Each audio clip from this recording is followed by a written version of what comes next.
बंदर और जेली मछली। बच्चों को अक्सर आश्चर्य होता होगा कि जेलीफिश के पास कोई खोल क्यों नहीं होता, जैसे कि समुद्र तट पर हर दिन बहकर आने वाले बहुत से जीवों के पास होता है। पुराने समय में ऐसा नहीं था। जेलीफिश के पास भी बाकी सभी की तरह ही कठोर खोल था, लेकिन उसने अपनी गलती से इसे खो दिया, जैसा कि इस कहानी में देखा जा सकता है। समुद्र की रानी ओटोहिमे, जिसके बारे में आपने उराशिमा तोरो की कहानी में पढ़ा है, अचानक बहुत बीमार हो गई। समुद्र के नीचे हर देश से सबसे अच्छे डॉक्टरों को लाने के लिए सबसे तेज दूतों को जल्दी से भेजा गया, लेकिन ये सब बेकार था। रानी की हालत में सुधार होने के बजाय तेजी से गिरावट आई।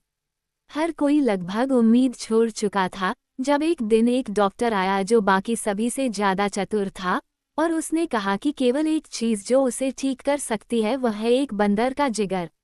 अब बंदर समुद्र के नीचे नहीं रहते हैं, इसलिए देश के सबसे बुद्धिमान प्रमुखों की एक परिषद बुलाई गई ताकि इस सवाल पर विचार किया जा सके कि जिगर कैसे प्राप्त किया जा सकता है। अंत में यह निर्णय लिया गया कि कछुआ, जिसकी समझदारी अच्छी तरह से जानी जाती थी, को तैरकर जमीन पर आना चाहिए और एक जीवित बंदर को पकड़ने और उसे सुरक्षित रूप से महासागर राज्य में लाने का प्रबंध करना चाहिए। परिषद के लिए कछुए को ये कार्य सौंपना आसान था, लेकिन उसके लिए इसे पूरा करना बिल्कुल भी आसान नहीं था। फिर भी वह तट के उस हिस्से में तैर गया जो ऊंचे पेड़ों से ढका हुआ था, जहां उसे लगा कि बंदर हो सकते हैं, क्योंकि वह बूढ़ा था और उसने बहुत कुछ देखा था। उसे बंदरों को देखने में कुछ समय लगा और वह अक्सर उन्हें देखते देखते थक जाता था, इसलिए एक दिन गर्मी के दिनों में वह जागते रहने के अपने सभी प्रयासों के बावजूद गहरी नींद में सो गया।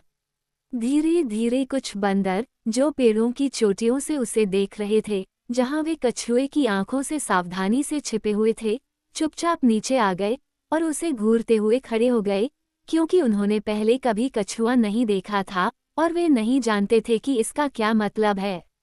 अंत में एक युवा बंदर, जो बाकी से ज्यादा साहसी था, नीचे झुका और उस चमकीले खोल को सहलाया जो उस अजीब नए जीव ने अपनी पीठ पर पहना हुआ था। हालांकि यह हरकत हल्की थी, लेकिन कछुए की नींद खुल गई।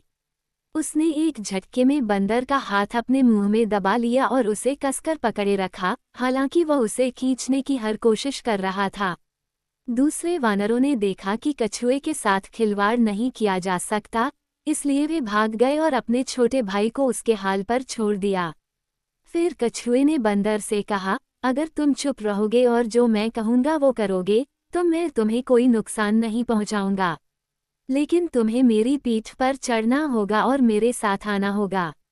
बंदर ने देखा कि अब कोई मदद नहीं है, इसलिए उसने वैसा ही किया जैसा उसे कहा गया था। वास्तव में वह विरोध नहीं कर सकता था, क्योंकि उसका हाथ अभी भी कछुए के मुंह में था। अपना इनाम पाकर खुश होकर कछुआ जल्दी से किनारे पर वापस आया और पानी में कूद पड़ा। वह पहले से कहीं ज्यादा तेजी से तैरने लगा और जल्द ही शाही महल में पहुंच गया।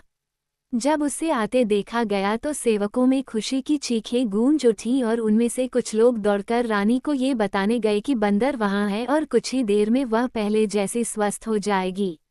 वास्तव में उन्हें इतनी राहत मिली कि उन्होंने बंदर का इतना स्नेहपूर्ण स्वागत किया तथा उसे खुश और आरामदायक बनाने के लिए इतने उत्सुक थे कि वह शीघ्र ही अपने भाग्य के बारे में अपने मन में उठने वाले सभी भय भूल गया, तथा सामान्यतः वह बिल्कुल निश्चिंत था। यद्यपि कभी कभी उसे घर की याद आ जाती थी तथा वह किसी अंधेरे कोने में छिप जाता था, जब तक कि वह समाप्त नहीं हो जाती। दुख के ऐसे ही दौर में एक जेलीफिश तैरती हुई वहां से गुजरी। उस समय जेलीफिश के पास खोल हुआ करते थे। एक ऊंची चट्टान के नीचे आंखें बंद करके और सिर झुकाए बैठे उस खुशमिजाज और जिंदादिल बंदर को देखकर जेलीफिश को दया आ गई और वह रुक गई और बोली, अरे बेचारे, तुम क्यों रो रहे हो? कोई आश्चर्य नहीं, कुछ दिन और फिर वे आकर तुम्हें मार डालेंगे और तुम्हारा कलेजा रानी को खाने के लिए दे देंगे। बंदर इन शब्दों से भयभीत होकर पीछे हट गया और जेली मछली से पूछा कि उसने ऐसा कौन सा अपराध किया था जिसके लिए उसे मृत्युदंड दिया गया। अरे बिल्कुल नहीं, जेलीफिश ने जवाब दिया, लेकिन तुम्हारा जिगर ही एकमात्र ऐसी चीज है जो हमारी रानी को ठीक कर सकती है, और हम तुम्हें मारे बिना इसे कैसे प्राप्त कर सकते हैं? बेहतर होगा कि तुम अपने भाग्य को स्वीकार करो और इसके बारे में कोई शोर मत करो, क्योंकि हालांकि मुझे तुम पर दिल से दया आती है, लेकिन तुम्हारी मदद करने का कोई तरीका नहीं है। फिर वह चला गया और बंदर को भयभीत छोड़ गया। पहले तो उसे लगा जैसे उसका कलेजा उसके शरीर से निकाला जा रहा है, लेकिन जल्द ही उसे आश्चर्य होने लगा कि क्या इस भयानक मौत से बचने का कोई रास्ता नहीं है, और आखिरकार उसने एक ऐसी योजना बनाई जो उसे लगा कि काम करेगी। कुछ दिनों तक वह पहले की तरह खुश और प्रसन्न रहने का नाटक करता रहा, लेकिन जब सूरज ढल गया और मूसलाधार बारिश होने लगी, तो वह भोर से लेकर अंधेरे तक रोता और चिल्लाता रहा, जब तक कि कछुआ, जो उसका मुखिया था, ने उसकी बात नहीं सुनी और ये देखने के लिए आया कि मामला क्या है। फिर बंदर ने उसे बताया कि घर से निकलने से पहले उसने अपना कलेजा सूखने के लिए झाड़ी पर लटका दिया था, और अगर हमेशा इसी तरह बारिश होती रही तो ये बिल्कुल बेकार हो जाएगा। और बदमाश ने इतना शोर मचाया और कराहने लगा कि उसका पत्थर दिल पिघल गया होगा, और उसे किसी भी चीज़ से संतुष्टि नहीं मिली, सिवाय इसके कि कोई उसे वापस जमीन पर ले जाए और उसे फिर से उसका कलेजा लाने दे। रानी के सलाहकार बहुत बुद्धिमान नहीं थे, और उन्होंने आपस में तय किया कि कछुआ बंदर को उसके मूल स्थान पर वापस ले जाए और उसे झाड़ी से अपना जिगर निकालने दे, लेकिन वे चाहते थे कि कछुआ एक पल के लिए भी अपने मालिक की नज़रों से ओझल न हो। बंदर यह जानता था, लेकिन उसे भरोसा था कि समय आने पर वो कछुए को बहका सकता है, और खुशी की भावना के साथ उसकी पीठ पर सवार हो गया, जिसे उसने छिपाने का प्रयास किया। वे निकल पड़े और कुछ ही घंटों में उस जंगल में भटकने लगे जहां बंदर को पहली बार पकड़ा गया था, और जब बंदर ने अपने परिवार को पेड़ की चोटी से झांकते देखा तो वह पास की शाखा से झूल गया और अपने पिछले पैर को कछुए द्वारा पकड़े जाने से बचा लिया।